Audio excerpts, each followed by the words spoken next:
Hey guys, hope everyone's doing well today. If you're someone who wants to feel younger, stay pain-free, and be active, then there's certain movement components or certain movement skills that you have to be able to maintain as you age. It really doesn't matter what activity that you want to do, just to do normal daily activities, bending, squatting, standing up from a chair, reaching out to grab a cup of coffee, going on a walk, going on a hike.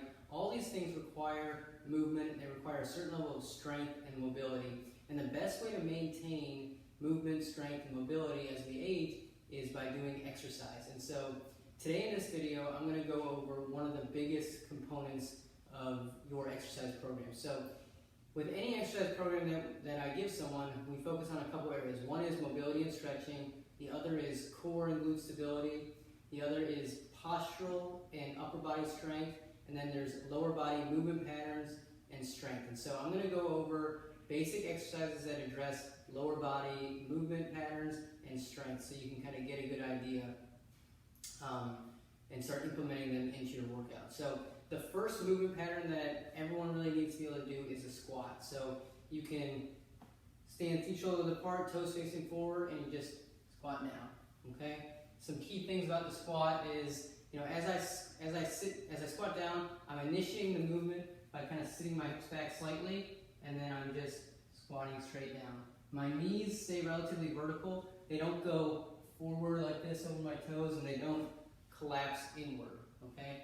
So if you're gonna just do the basic squat, looks like this. You wanna maintain a neutral spine in your back. You don't wanna round in your back or really overly arch.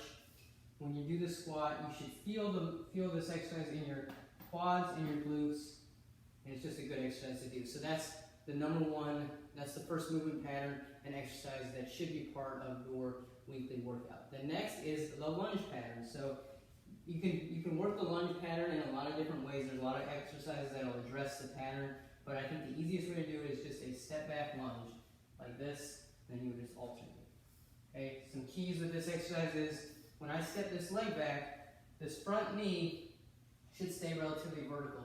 It shouldn't go forward over my toes or cave inward like this. It should stay relatively vertical. And as I drop down, this back hip should stay open.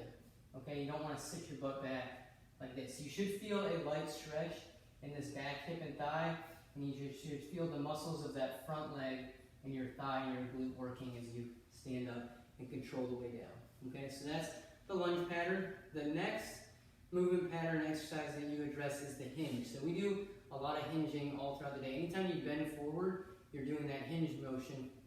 And I like to address that movement pattern with what I call the single leg RDL. So standing on one leg, just hinge or sit your butt back, hinge forward, feel that tension in your hamstring and glute, and then you push your hip forward and come back up. You can do 10 on one leg and then 10 on the other. And the keys here are that nothing's really moving except my hip. I'm not rounding my back or arching my back.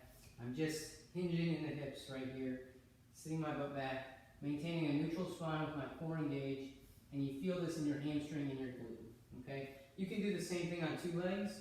You can add some weight, but you need to understand that movement pattern. If you're gonna go down and bend down and pick something up, that's a movement pattern you use along with the squat. So if I'm had something on the floor and I go to bend down, I do that hinge and then I squat down. So you kind of combine those two movements to pick something up. If you're getting up from a chair, you're going to use that squat pattern. If you're going up and down steps, you're going to use that lunge pattern. So it's important to maintain those movement patterns and then maintain the strength that it takes to do those movement patterns repetitively over a long period of time.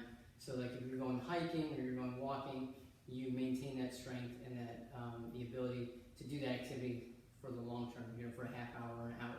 The last exercise that I like to have people do is a single leg squat pattern. So I showed you the double leg squat where you're just squatting here, and that's working that squat pattern, but you also want to be able to do it asymmetrically. So I like to do this. I like to do what's called a heel tap. So this is a stepper, but if you have stairs in your house, that works perfectly. And I'm going to show you, I'm not holding on to anything, but you can hold on to something for balance, and you're just standing on one leg, and you're just bending that knee and tapping your other heel to the floor and coming back up. Similar, it's the same pattern as the squat. You're just doing it on one leg, and then you would just switch sides here. Okay. You don't want your knee going forward like that or collapsing inward.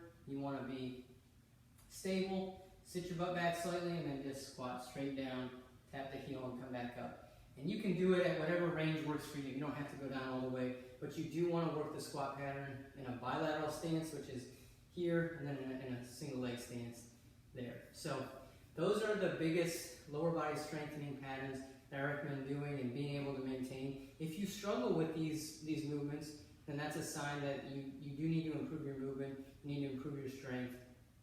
And there's progressions and regressions to teach them, and I'm happy to go over those. Just message me if you have any questions.